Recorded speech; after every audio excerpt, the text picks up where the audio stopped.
O ministro Gilmar Mendes, do STF, se posicionou hoje a favor da atuação do ministro Dias Toffoli no julgamento do Banco Master.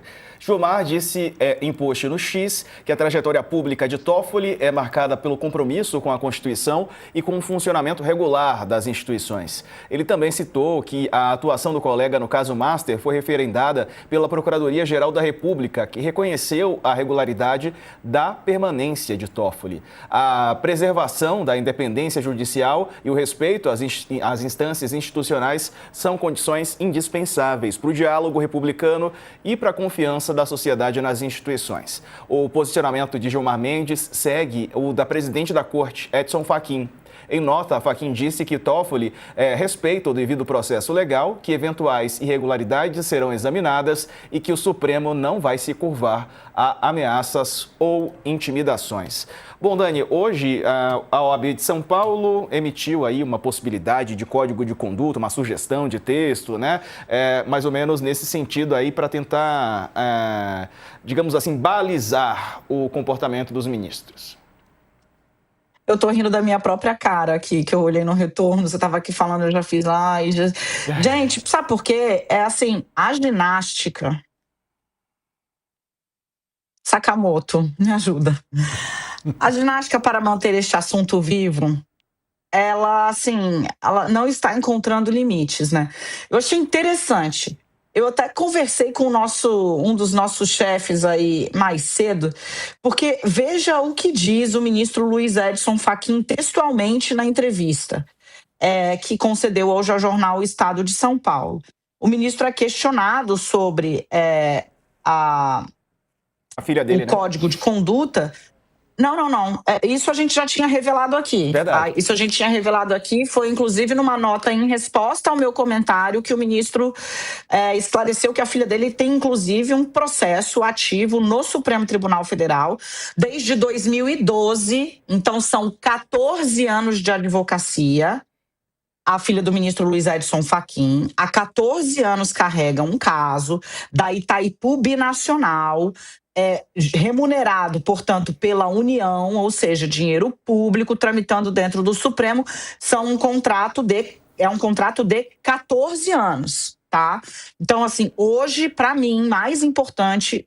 com todo respeito ao trabalho dos colegas, é óbvio que é importantíssimo fazer uma entrevista com o presidente do Supremo Tribunal Federal, mas a matéria mais importante do dia sobre o Supremo é a matéria do UOL.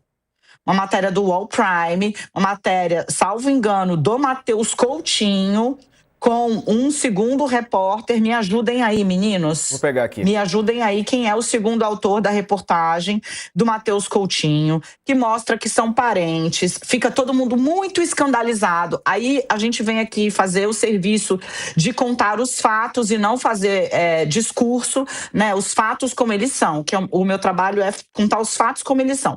1.900 processos. E esses são os assinados por parentes de integrantes do Supremo. Fala-se muito das mulheres, né, ou ex-mulheres dos ministros, por conta do contrato da Viviane Bastos de Moraes com o Master, por exemplo, em processos que ela advogou e ainda perdeu, né? Mas, enfim, fala-se muito também sobre a doutora Valesca, que é mulher do ministro Cristiano Zanin. Ela é advogada há 25 anos. Né? Seria até sui generis, assim, advoga há 25 anos, já tinha um monte de causa lá, faz o quê? Abdica de tudo e vai pilotar fogão? Devagar com a dor. Mas ainda que se escandalize-se, né? Falam-se muito das mulheres, o campeão de processos tramitando no Supremo Tribunal Federal não é uma esposa, é um filho. É o que o ministro Luiz Edson Fachin, na entrevista dele ao Estadão, fala de filiocracia, né? Assim como ele tem a filha dele, uma médica e uma advogada. Essa história você viu aqui primeiro. É o filho do ministro Luiz Fux, é o Rodrigo Fux, que tem o maior número de processos ativos tramitando dentro do Supremo Tribunal Federal. Luiz Fux, que segundo matérias de bastidor na semana passada, era um dos entusiastas do Código de Conduta para enfrentar esse tema, que na verdade, quando o Supremo começa a falar sobre Código de Conduta, era para combater a filiocracia, para usar um termo que o próprio Fachin usa, no STJ, Corte de onde? De veio quem? Também, Superior Tribunal de Justiça. O ministro Luiz Fux. né? Lá sim há um problema, inclusive com investigação de venda de sentença dentro do Superior Tribunal de Justiça. Investigação essa que está a cargo do ministro Cristiano Zanin. Para mim, a matéria mais importante do dia é porque dá a dimensão, dá monta, né? Fica-se um ali falando, nossa, mas o Código de Conduta não vai sair. O ministro admitiu na entrevista hoje que deu ao Estadão que há uma maioria para adiar para depois das eleições. A eleição é em outubro, significa que em 26 não tem isso. Não tem. Não tem essa discussão, não tem ambiente. E aí eu quero já trazer aqui, devolver a bola para vocês, porque, por exemplo, o Sakamoto, eu vejo, Sakamoto é um defensor, claro que todo mundo é defensor da tese de que sejam todas as cortes o mais transparentes e rígidas, né, e um judiciário rígido. Ninguém é a favor de coisa frouxa, mas o dado da realidade vai sair? Pode espernear à vontade, nesse momento não sai. E foi o que o ministro Luiz Edson Fachin admitiu. Não, eu não vejo aqui uma maioria contra, mas o que eu vejo é uma maioria a favor de que se veja nesse assunto mais adiante, depois da eleição. Depois da eleição é outubro, aí vem novembro, dezembro, acabou o ano, 27 ele passa no segundo semestre, para o ministro Alexandre de Moraes, a presidência do Supremo. Então, assim, empurrado o assunto não vai. A OAB pode fazer e deve fazer, contribuir, mas o ministro Luiz Edson Fachin tem um pecado original nessa história, que é começar a discussão sobre o Supremo de fora para dentro. Só tem 10 coleguinhas ali para conversar. É pouquinho coleguinha. Convenceu 6, está tranquilo. Mas ele começa a pressão de fora para dentro. E aí, esta fala do ministro Gilmar Mendes, hoje, que vai de novo, é a segunda fala em defesa do ministro Dias Toffoli, é praticamente uma resposta ao Fachin. Não é nem uma defesa do Toffoli, é uma resposta ao Fachin, que cita exemplos ao longo da entrevista que soaram de novo como um chute na canela dos colegas. O ministro está, neste momento, aí travando uma batalha que é de comunicação dele contra ele mesmo. Porque quanto mais contorce para poder explicar ou acalmar ou aplainar ali o terreno do debate das ideias sobre, de novo, um código de conduta contra o qual ninguém é sanamente contrário, quanto mais se contorce, pior o ambiente interno. Eu não vi o Supremo ingressando num ano judiciário com um clima tão ruim quanto eu estou vendo agora, Sarza e Sakamoto. Você, Sakamoto, como é que vê essa questão, né, do código de conduta, a filiocracia e a filiofobia também citada pelo ministro Fachin? Não, eu voto com a relatora totalmente com relação à questão da possibilidade de aprovação de código de conduta. A gente fala porque tem que ser falado, porque é a solução que está posta, que não tem outra forma dentro de uma democracia, vai ter que ser continuando falando. Eu acho que nem o ministro Fachin acredita mesmo nessa possibilidade de aprovação, mas ele tem que falar, né? A questão é que não vai ser aprovada, a gente sabe, até porque, fazendo esse rastro, não é só o ministro do Supremo, a gente tem visto o mercado de sentença acontecer no STJ, que vocês acham que o Supremo é complicado, vocês não sabem o que é STJ. Que aí tem denúncia de mercado de sentença, compra, venda, tudo isso mais.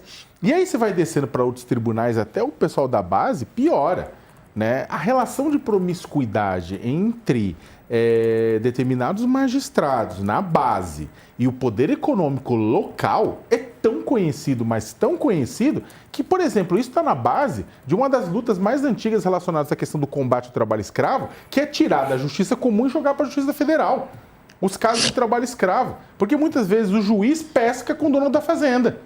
E aí, José, faz o quê? Ah, mas não é filiocracia, não, é pior. É basicamente o seguinte, tá aqueles escravizados lá, pode manter, porque, bater na sentença aí, por favor, daquele jeito, tá? Semana que vem é dia da pesca da tilápia. Então, e aí segue o jogo. Então, a promiscuidade entre a coisa pública e a coisa privada no Brasil, ela e no judiciário, ela é forte, ela existe. Só que ela beneficia, inclusive, muita gente que hoje está gritando a quatro ventos, chamando o Supremo disso e daquilo. Agora, desce lá na base para você ver. Vê a quantidade de empresa nacional, multinacional, pequena, grande, que isso locupleta Acertei? Acertei. Da relação promíscua que tem com atores públicos, seja do executivo, do legislativo e do judiciário. É uma pequena sucupira, para usar a referência de Dias Gomes, né? Ou seja, é o delegado, é o prefeito, o vereador e o juiz tomando aquela cervejinha com o fazendeiro e dando um jeito nas coisas, né? E eu não estou querendo dizer com isso que o Brasil não tem jeito, que teria que fazer um reboot, mas não estou falando isso não, estou falando que essas são as delícias e dores, como diria Ciro Gomes, da democracia, né? Faz parte. E isso é uma coisa que a gente tem que lutar, porque a outra alternativa, que é a não democracia, ser um regime tirânico, autocrático, ele é pior, ele é muito pior, porque a gente não tem nem direito de errar. A gente não tem nem o direito de tentar e errar, no final das contas. Agora, no final de tudo isso, concordo também com a Dani com relação à análise do porquê que isso não vai caminhar, né?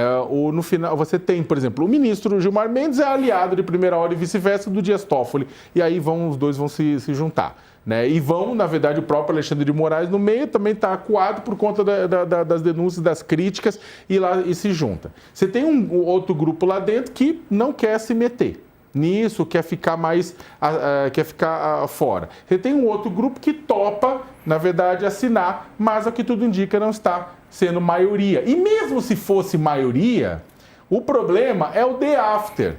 Que aí, se você concorda, a Dani colocou, gente, é um clube de 11 pessoas. Imagina uma sala de aula com 11 pessoas e que tem uma votação das 6-5 que prejudique que na cabeça dos 5, né?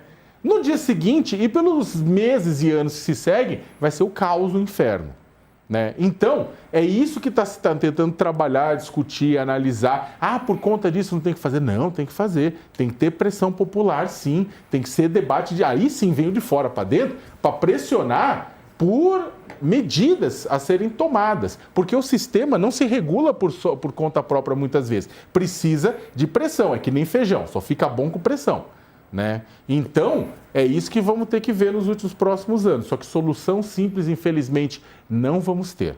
É só caçar meia dúzia e vai colocar meia dúzia igual. Ou pior.